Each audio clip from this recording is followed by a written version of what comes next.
Vers le 4 et le 5 de ce mois, en mai, il y a ce monsieur qui est en bas qui parle, il s'appelle Sadik. Et celui qui est en haut, il s'appelle Adamou.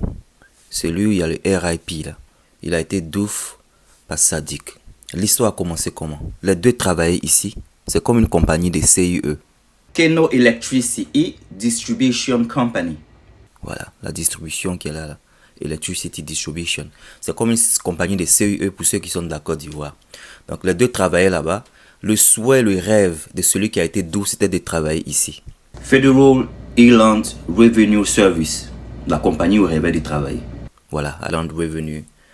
Voilà, l'autre compagnie là. Donc en gros, celui-là, les deux travaillaient à la compagnie de CIE là. Et il a été renvoyé. Quand il a été renvoyé, celui-là, il a été promoté. Celui-là, il s'appelle Adamou. L'autre là, il s'appelle Sadik. Voilà Sadik qui est là. Et Adamou, c'est celui qui a été douf. Ok? Donc les deux travaillaient là-bas.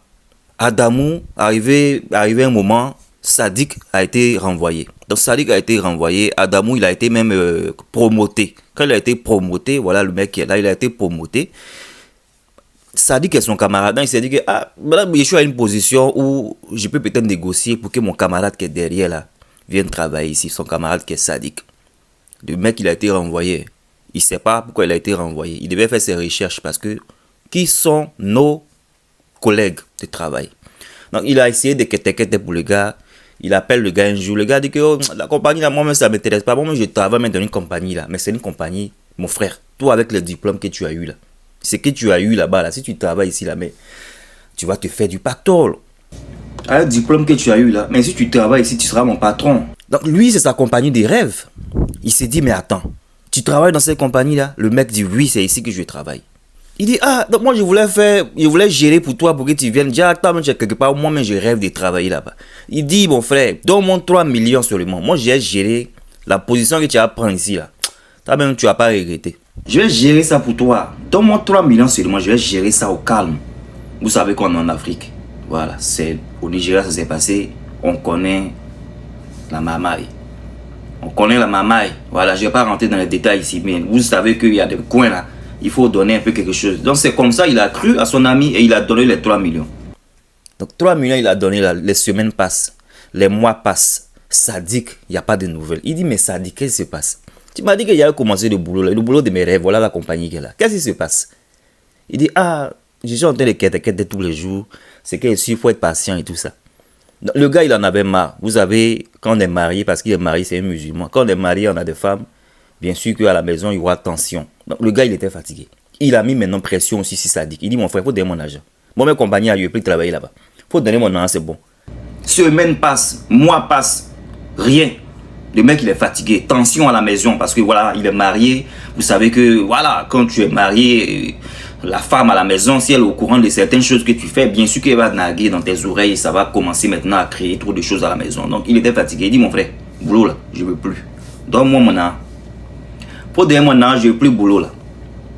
Donc il s'est avéré que le dimanche, qui était le 5, voilà. Donc, le gars, il ne pouvait pas rembourser l'argent. Donc il fallait qu'il vienne maintenant avec une tactique.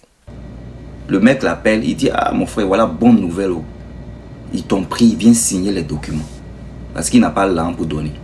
Donc il a trouvé une autre alternative, une tactique pour finir avec Bello, Adamou. Donc le gars part là-bas. Pour signer les documents dimanche. Adamou aussi n'a pas réfléchi. Hein?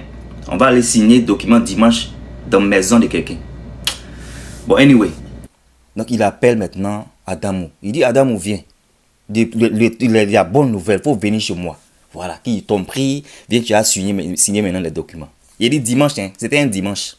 C'est dimanche qu'il a appelé Adamou pour qu'Adamou vienne pour signer. Donc Adamou, même quand il partait, il a dit, Allah soit loué. Parce que c'est un musulman, il a dit à sa femme. Il prend sa voiture, jolie voiture. Les gens ont voiture aussi en Afrique. Hein. Les gens, les boulots qui leur font avoir des petites voitures chic en Afrique. Hein.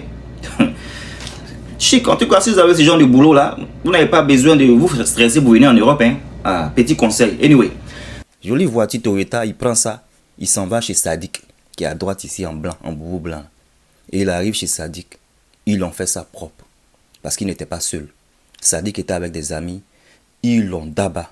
Et quand les gars, il a douf. Ils ont pris son corps, ils sont allés jeter ça quelque part.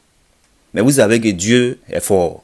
Dieu ne dort pas. Donc voilà, la famille a essayé de rentrer en contact avec lui parce qu'il était marié, pas de nouvelles. Donc ils sont bien sûr allés à la police et la police maintenant a fait le check-in. La dernière personne qui a causé avec lui, c'était Sadiq. Donc ils sont rentrés maintenant en contact avec Sadiq. Sadiq a avoué. Sadiq, franchement, je ne sais pas qu'il a animé de quoi. Sadiq a avoué tranquillement le meurtre. Voilà. Et aujourd'hui, il est derrière les barreaux. Donc les policiers sont à salut. En tout cas, ils ont fait un boulot très sharp. La technologie aussi a tellement avancé que maintenant, là, c'est de là à là. Le mec, il avait que 35 ans, comme vous voyez ici. Voilà, 35 years old, il avait que 35 ans. Il s'appelle Sadiq Zubairu. Il a été scellé très vite, en moins de 24 hours, voilà. Pendant 24 heures, ils l'ont scellé vite fait. Donc, comme c'est écrit ici, voilà, à Teaching Hospital, c'est là-bas qu'ils ont identifié le corps de leur enfant ou de leur mari. Voilà, la famille a vérifié le corps, c'était le mec. Vraiment, histoire triste. Le corps était, bien sûr, avec déjà. Ils ont déjà le mec. Donc, à Teaching Hospital, ils ont checké et c'est effectivement leurs parents. C'est pas possible.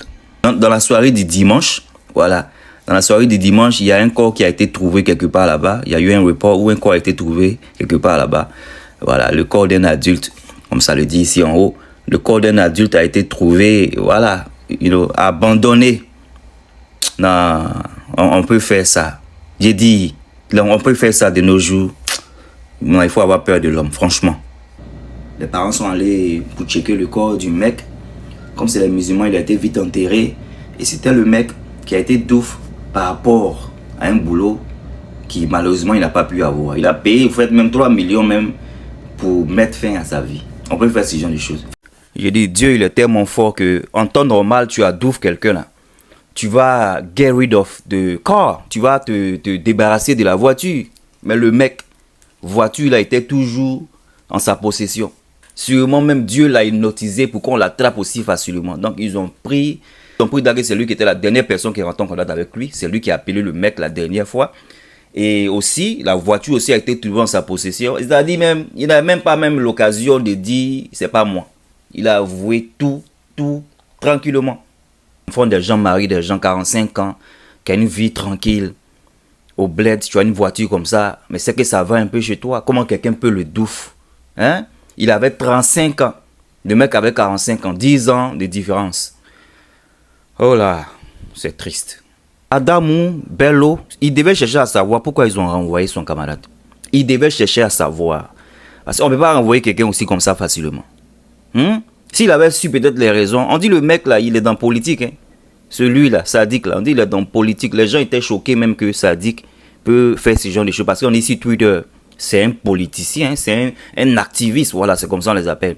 On dit il est dans un fait d'activiste, political activiste. Il est dedans à fond.